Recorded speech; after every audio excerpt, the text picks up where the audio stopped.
And winning yet another battle in space was the hero of Star Wars, Luke Skywalker, known in real life as Mark Hamill. And this is Mark's very first appearance on British children's television. So Mark, welcome to Blue Peter. Thank you very much. Thanks very much for coming along. My pleasure. I'm surprised you call it a children's show, because when we were filming the movie, I watched Blue Peter all the time. Oh, I'm glad to hear that. Tell me, how did you get the part of Luke Skywalker in the first place? I wish I had an adorable anecdote to tell you, that I was in a restaurant and George Lucas, the director, was having a meal and he leaped up and said, "There's Luke Skywalker." I auditioned? No. Unfortunately, I auditioned like anybody else and... And you got the part? Yeah. Had you done any acting before? Yes, I started doing plays at about age 12, and I went to Los Angeles City College in the theater arts department for 2 years, and I'd racked up, I finally figured out about 148 credits before doing a feature film. Yeah, but Star Wars is really the first really big feature that you've done. Sure. Had some very big names in, Sir Alec Guinness and Peter Cushing. How did you feel working with them?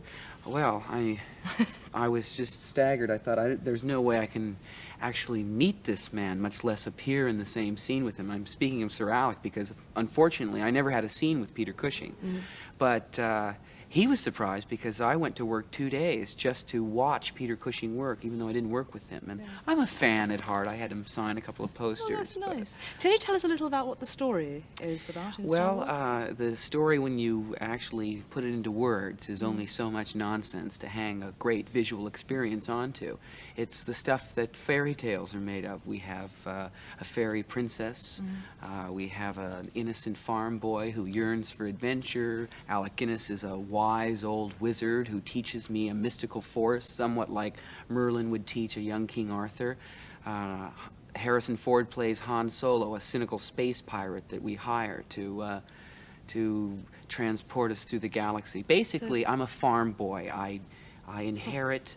Farm boy makes good. Yes. A nice. I hope it's a good ending. I'd have to go and see it to make sure it is. Did you have any problems with the fantastic technical tricks that there are in the film? Well, a lot of the times we would have to just imagine. There would be a blue screen outside the cockpit, like the film clip we just saw. I mean, here we were in these gun ports having a great time, but... In reality?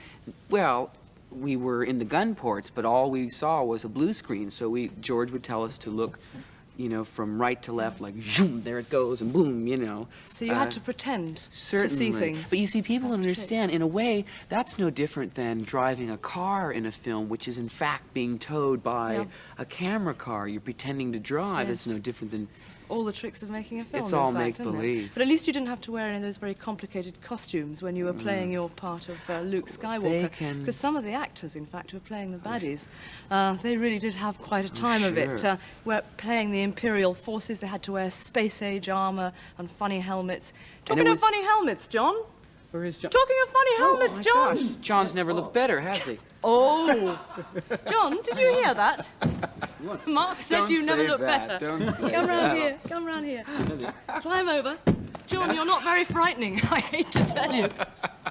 Not convincing as a badge. Now, this, mind you, was worn by actors in the England's hottest summer. Was it? Remember the summer '76? It must have been murder. Oh. I know also you had a couple of robot friends in the film. Yes. And they really were very extraordinary creatures. Yes. There was C-3PO. He was a golden-coloured robot who speaks very jerkily, rather like a Dalek. It's a bit like me and Sheppy, is that? What a relationship. Mark, thanks very much for coming along. Wish you all the very best with the film and hope you have a happy stay in England. Thank you. Thanks very much. Thank you. Super, thanks very much. Well, we'll be back again on Monday. I'll be wearing a very different costume and trying to do a bit of dancing for our Blue Peter Panto. And guess, well, there's no prizes for guessing who's going to be the front end of a cow, is there? I don't know who. And also, we'll have the Commonwealth gold medalist, Jeff Capes, here in the studio with 3 of his pets. And if I say, who's a pretty boy then? You might guess what they are. We will. See you then. Bye-bye.